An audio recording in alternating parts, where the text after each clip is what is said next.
আসসালামু আলাইকুম সুপ্রিয় শিক্ষার্থীরা, আশা করি তোমরা সকলে ভালো আছো। বাসায় স্বাস্থ্যবিধি মেনে সুস্থ আছো। আমি Sabina Rahman, assistant professor, department of geology, Dhaka college, Dhaka.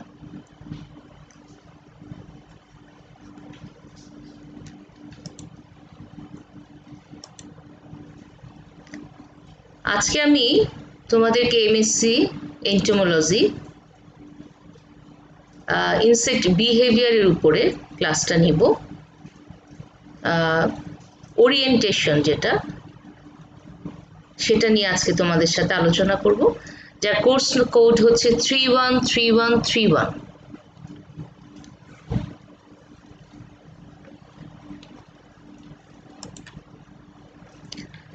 Orientation behavior. Over the years, various classification systems have been developed to describe orientation, and the terminology used within these systems is confusing.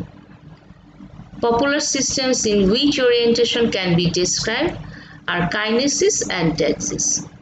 Orientation behavior represents an example of the type of behavior referred to as maintenance behavior.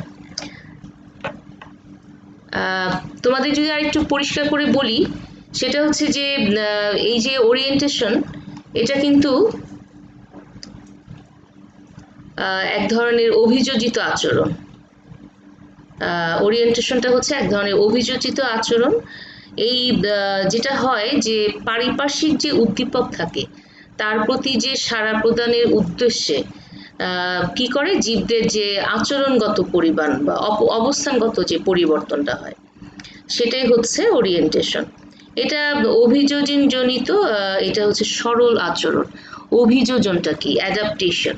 এটা কি অভিযোজন বা অ্যাডাপ্টেশনটা হচ্ছে যে কোনো একটা পরিবেশের সাথে খাপ খাওয়া, সেটাই হচ্ছে অভিযোজন। অ্যাডাপ্টেশন মানে একটা পরিবেশের সাথে নিজেকে খাপ খাইয়ে সেখানে ইউজ টু হওয়া। পতঙ্গ সফলভাবে বেঁচে থাকার উদ্দেশ্যে পরিবেশের উপযোগী যে সক্রিয় সঞ্চালনের মাধ্যমে অবস্থানের পরিবর্তন ঘটায়, তাই হচ্ছে পতঙ্গের ওরিয়েন্টেশন। এখন বিভিন্ন ধরনের ওরিয়েন্টেশন কিন্তু আমরা আজকে আলোচনা করব। তার মধ্যে এখানে দেখতে পাচ্ছ অর্থোকাইনেসিস, ক্লিনোট্যাক্সিস, হ্যাঁ, তারপর হচ্ছে টেলোট্যাক্সিস, মেনোট্যাক্সিস, তারপর আছে phototropism, থার্মোট্রপিজম।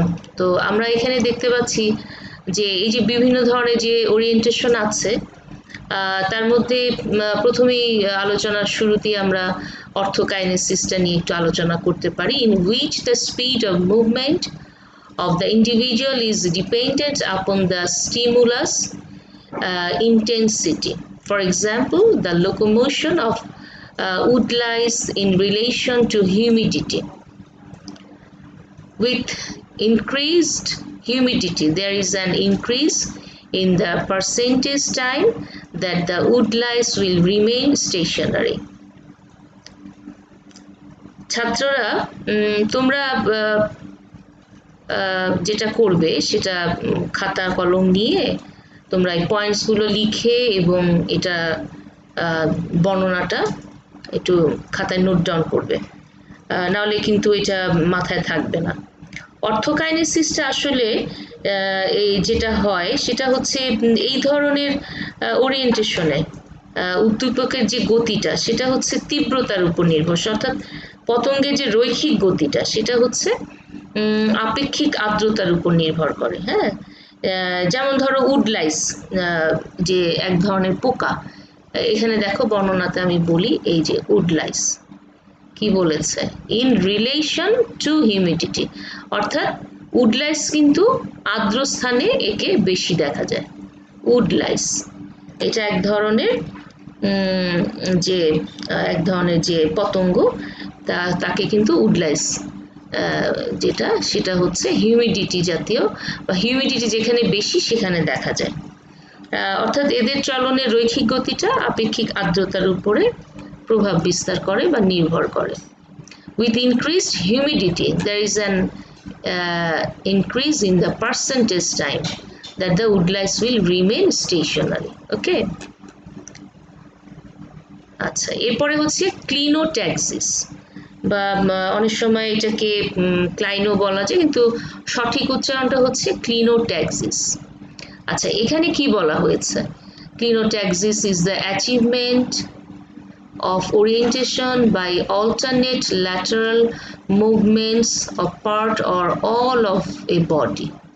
There appears to occur a comparison of intensities of stimulation between one position and another, a choice between them. তার মানে কি, ক্লিনোট্যাক্সিস যেটা হয় অর্থাৎ পরপর কয়েকটি উদ্দীপকের তীব্রতা তুলনা করে ওরিয়েন্টেশনের ধারা কিন্তু এই ক্ষেত্রে নির্ধারণ করা হয়। যেমন ধরো মাস্কা ক্যালিফোরা যেই পতঙ্গগুলো তোমরা জানো, এদের বিভিন্ন দশার যাবার পূর্বে দেহের দুই পাশে পতিত আলোর তীব্রতার মধ্যে তুলনার ভিত্তিতে এদের পার্শ্বীয় সঞ্চালনের পরিসর নির্ধারণ করে। অর্থাৎ এইসব ওরিয়েন্টেশনের ক্ষেত্রে পরপর কয়েকটি উদ্দীপকের তীব্রতা তুলনা করে ওরিয়েন্টেশনের ধারা নির্ধারণ করা হয়। যেখানে বলেছে between one position and another, a choice between them, অর্থাৎ intensities of stimulation. There appears to occur a comparison of intensities of stimulation between one position and another and a choice between them. তাহলে অর্থোকাইনেসিসটা কি? এই উডলাইস আর্দ্রতা প্রভাব বিস্তার করে এদের ওরিয়েন্টেশনের ক্ষেত্রে। আর ক্লিনোট্যাক্সিস হচ্ছে কি, অর্থাৎ দুইটা উদ্দীপক, অর্থাৎ উদ্দীপকের দুইটা উৎস থাকবে, ঠিক আছে, বা উদ্দীপকের তীব্রতা তুলনা করে এই ক্ষেত্রে ওরিয়েন্টেশনের ধারাটা নির্ধারণ করা হয়। আচ্ছা, এরপরে আমরা আসি টেলোট্যাক্সিস। In telotaxis, known only for responses to light, okay? In telotaxis এ কি হয়? Known only for responses to light. Response করে কি? লাইটের তীব্রতা। Attainment of orientation is direct and without trial movements. When between lights from two sources, অর্থাৎ দুইটা sources থেকে যখন আলো এসে পড়ে, the animal orients to one light, তখন এনিমেল কি করে বা পতঙ্গরা তাদের ওরিয়েন্টেশন একটা আলোর দিকে rather than to some intermediate point. Okay, আমি যদি একটু বাংলায় বুঝিয়ে বলি, পতঙ্গের যে ওরিয়েন্টেশনের ক্ষেত্রে এই পদ্ধতিতে ক্রিয়াশীল উদ্দীপকের দুইটি উৎস থাকে, যার ফলে একটি মাত্র উদ্দীপকের দিকে পতঙ্গের ওরিয়েন্টেশন ঘটে। যেমন ধরো মৌমাছির যদি একটা চোখ বন্ধ করে দেওয়া হয়, প্রথমে তারা কিন্তু বৃত্তাকারভাবে ঘুরবে এবং তারপর আলোর উৎসের অভিমুখে তারা ওরিয়েন্টেশন দেখাবে। তার মানে এখানে উদ্দীপকের দুইটা উৎস থাকবে এবং কিন্তু পতঙ্গ যেটা করবে একটা উদ্দীপকের দিকে সে ওরিয়েন্টেশন ঘটবে। যেমন মৌমাছির ক্ষেত্রে উদাহরণ হিসেবে বলা হচ্ছে, যেমন এদের যদি একটা চোখ বন্ধ করে দেওয়া হয়, তাহলে প্রথমে এরা বৃত্তাকারে ঘুরবে এবং তারপর আলোর উৎসের অভিমুখে ওরিয়েন্টেশন দেখাবে। টেলোট্যাক্সিস। আচ্ছা, এরপরে বলো মেনোট্যাক্সিস। মেনোট্যাক্সিস হচ্ছে a taxis involving a constant reaction such as movement at a constant angle to a light source, but not a simple movement toward or away from the directing stimulus. আচ্ছা, এই ক্ষেত্রে যেটা হয় সেটা হচ্ছে যে উদ্দীপক উৎসের সাথে কৌণিক দূরত্ব বজায় রেখে পতঙ্গের যে ওরিয়েন্টেশন ঘটে, অর্থাৎ উদ্দীপকের উৎসের সাথে কৌণিক দূরত্ব বজায় রেখে পতঙ্গের যে ওরিয়েন্টেশন ঘটে সেটাই হলো মেনোট্যাক্সিস। যেমন ধরো পিঁপড়া, তারপরে মৌমাছি ইত্যাদি পতঙ্গ গৃহে প্রত্যাবর্তনের ক্ষেত্রে যেটা করে, সূর্যকে ওরা পথ প্রদর্শক হিসেবে ওরা ব্যবহার করে। কিন্তু যদি এই যে চলার পথে ওই সূর্যের সাথে ওরা কি করে, কৌণিক দূরত্ব বজায় রেখে তারা প্রবেশ করে গৃহের দিকে, মানে প্রত্যাবর্তন করে।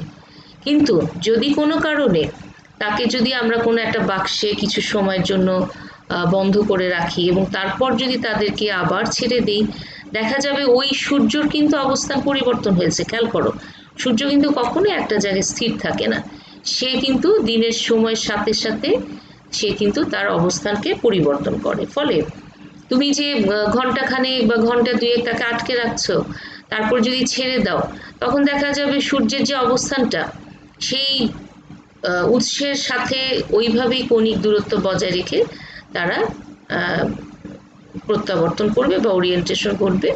কিন্তু সেই ক্ষেত্রে যেটা দেখা যাবে সেটা হলো তারা দেখা যাচ্ছে যে ভিন্ন পথ গমন করবে। স্বাভাবিক, সূর্যের অবস্থানও চেঞ্জ হয়ে গেছে, ফলে ওদের কৌণিক দূরত্বের যে চলার যে পথটা সেটাও কিন্তু ভিন্ন হয়ে যাবে।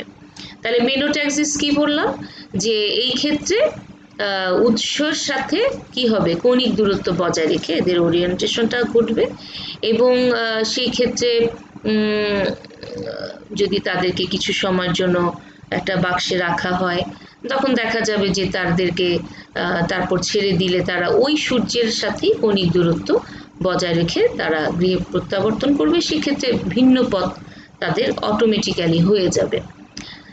তাহলে মেনোট্যাক্সিসটা আমার মনে বোঝা গেছে যে এই ক্ষেত্রে বিষয়টা। এরপরে আসো ফটোট্রপিজম।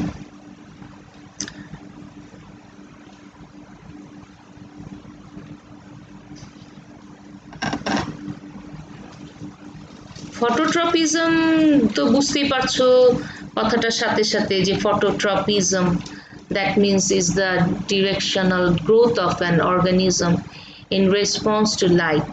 Okay, photo means এখানে ফটোট্রপিজমের সাথে লাইটের একটা সম্পর্ক, growth toward light or positive tropism and growth away from light or negative tropism. পতঙ্গ আলোর উৎসের প্রতি যে সাড়া প্রদান করে সেটাই হচ্ছে ফটোট্রপিজম। পতঙ্গ যখন আলোর উৎসের অভিমুখে চলে তাকে পজিটিভ ফটোট্রপিজম এবং বিপরীত দিকে চললে তাকে নেগেটিভ ফটোট্রপিজম বলে। এই যে দেখো, or negative tropism, positive tropism and growth away from light, অর্থাৎ যখন আলোর বিপরীত দিকে তারা ওরিয়েন্টেশন ঘটে বা আলোর দিকে যায় তাকে বলা হচ্ছে, আলোর দিকে যখন যাবে তখন পজিটিভ ট্রপিজম এবং আলোর বিপরীত দিকে গেলে তখন হবে নেগেটিভ ট্রপিজম। তাহলে কি বললাম, আলো উৎসের প্রতি যে সাড়া প্রদান করে সেটাই হচ্ছে ফটোট্রপিজম। তারপরে হচ্ছে জিওট্রপিজম। জিও মিন্স পতঙ্গের যে অধিক ওরিয়েন্টেশন মাধ্যাকর্ষণ শক্তির টানে ভূমির অভিমুখে বা বিপরীতে ঘটে থাকে, সেটা হচ্ছে জিওট্রপিজম, অর্থাৎ মাধ্যাকর্ষণ শক্তি। জিওট্রপিজম মাধ্যাকর্ষণ শক্তির দিকে যদি যেটা হয় সেটা হচ্ছে কি হবে, অভিমুখে বিপরীত দিকে ঘটবে, দুইভাবে ঘটতে পারে, the response of A gravity. আচ্ছা, এখানে আমরা দেখতে পাচ্ছি, তাহলে একটা হচ্ছে পজিটিভ এবং আরেকটা হচ্ছে নেগেটিভ জিওট্রপিজম। হ্যাঁ, একটা হচ্ছে মাধ্যাকর্ষণ শক্তির টানে ভূমির অভিমুখে, আর এটা হচ্ছে বিপরীত দিকে একটা যেটা হয় সেটা হচ্ছে নেগেটিভ। ভূমির অভিমুখে যেটা পজিটিভ, আর যেটা বিপরীতে ঘটে সেটা হচ্ছে নেগেটিভ জিওট্রপিজম। যেমন ধরো, ওয়ার ওয়ার্ম ডিম থেকে বের হয়ে মাটিতে গর্ত করে ঢুকে পড়ে, একে বলা হচ্ছে পজিটিভ জিওট্রপিজম।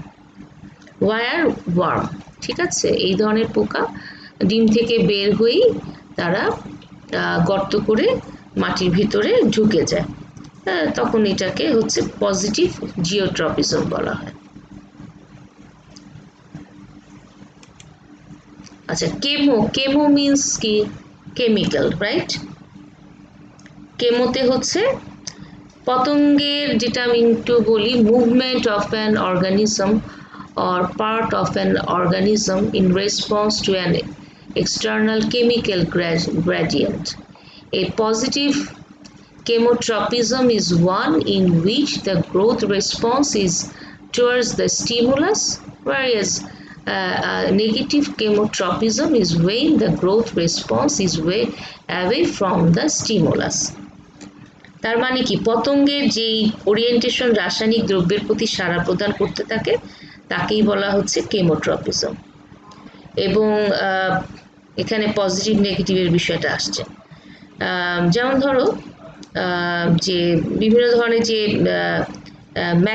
মাইক্রোব্র্যাকন যে পোকাটা আছে, তারা গন্ধ শুকে তারপর শুকের দিকে যায়, হ্যাঁ, এবং মাটির সংস্পর্শে রেখে দৌড়ায়।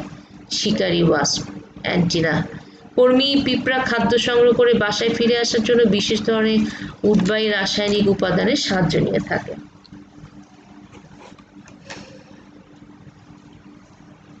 Movement of an organism or part of an organism in response to an external chemical gradient. A positive chemotropism is one in which the growth response is towards the stimulus, whereas a negative chemotropism is when the growth response is away from the stimulus.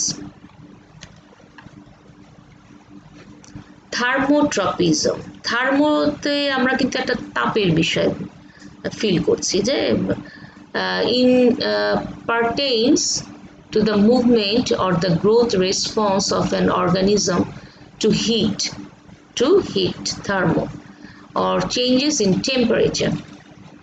The response may be positive or negative.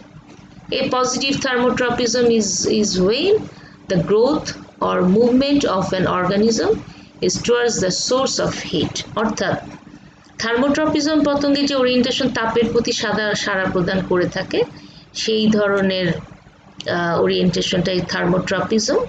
পতঙ্গ তাদের নিরাপদ অবস্থান প্রাপ্তির জন্য বিভিন্ন তাপমাত্রায় সাড়া প্রদান করে থাকে, যেমন ধরো মসকুইটো, হ্যাঁ, এগুলো হচ্ছে 98 ডিগ্রি ফারেনহাইট তাপমাত্রা আকৃষ্ট হয়, যা তাদের স্তন্যপায়ী পশুকের রক্তের স্বাভাবিক তাপমাত্রা।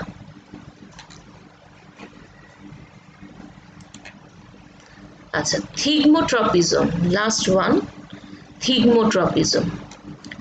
থিগমোট্রপিজমটা যেটা হচ্ছে যে directional growth movement which occurs as a mechanosensory response to a touch stimulus.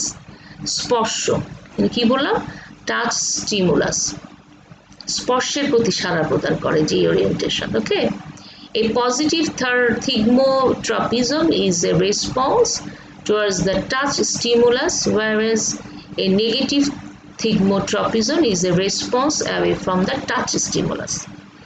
তার মানে হচ্ছে এক্ষেত্রে পজিটিভ নেগেটিভ আছে, স্পর্শের প্রতি যেটা ঘটে যে ওরিয়েন্টেশন সেটাই থিগমোট্রপিজম। কিছু কিছু পতঙ্গ মাটির মধ্যে, কোঁকড়ানো গাছের পাতায় এবং গাছের বাকলের নিচেও বাস করে। এদের যে স্পর্শের প্রতি সংবেদনশীল আচরণের কারণে এই ধরনের বাসস্থান বেছে নেয়। আর যেটা বললাম যে পজিটিভ থিগমোট্রপিজমটা হচ্ছে রেসপন্স করে, সাড়া দেয় টুয়ার্ডস দ্য টাচ স্টিমুলাস, স্পর্শের প্রতি সাড়া দেয় পজিটিভ থিগমোট্রপিজম। যেখানে নাকি নেগেটিভ থিগমোট্রপিজমটা হচ্ছে response away from the touch stimulus, সেটা বিপরীত, যেটা বিপরীত হয় সেটা হচ্ছে নেগেটিভ থিগমোট্রপিজম। হ্যাঁ, সেটা স্পর্শে কিন্তু সাড়া দিচ্ছে না, সেটাই হচ্ছে নেগেটিভ থিগমোট্রপিজম। তাহলে আমরা যে বিষয়গুলো দেখলাম, প্রথমে দেখলাম হচ্ছে অর্থোকাইনেসিস, ক্লিনোট্যাক্সিস, টেলোট্যাক্সিস, মেনোট্যাক্সিস, তারপর ফটোট্রপিজম, জিওট্রপিজম, তারপর হচ্ছে কেমোট্রপিজম, থার্মোট্রপিজম, আর আরেকটা পেলাম হচ্ছে থিগমোট্রপিজম, স্পর্শ। এটা হচ্ছে থার্মো হচ্ছে হিট, কেমো হচ্ছে তোমার কি, কেমোটা হচ্ছে কেমিক্যাল বা রাসায়নিকের প্রতি সাড়া প্রদান। তারপরে মেনোটা হচ্ছে কি, মেনোট্যাক্সিস, হ্যাঁ, এটাও যে উৎসের সাথে কৈনিক দূরত্ব বজায় রেখে এদের যে ধরনের ওরিয়েন্টেশন হচ্ছে। আর টেলোট্যাক্সিস হচ্ছে যেটা আমরা বলেছি সেটা হচ্ছে কি, দুইটা ইয়ে থাকবে, source, two sources, when between lights from two sources, হ্যাঁ, তখন হচ্ছে rather than to some intermediate point। আচ্ছা,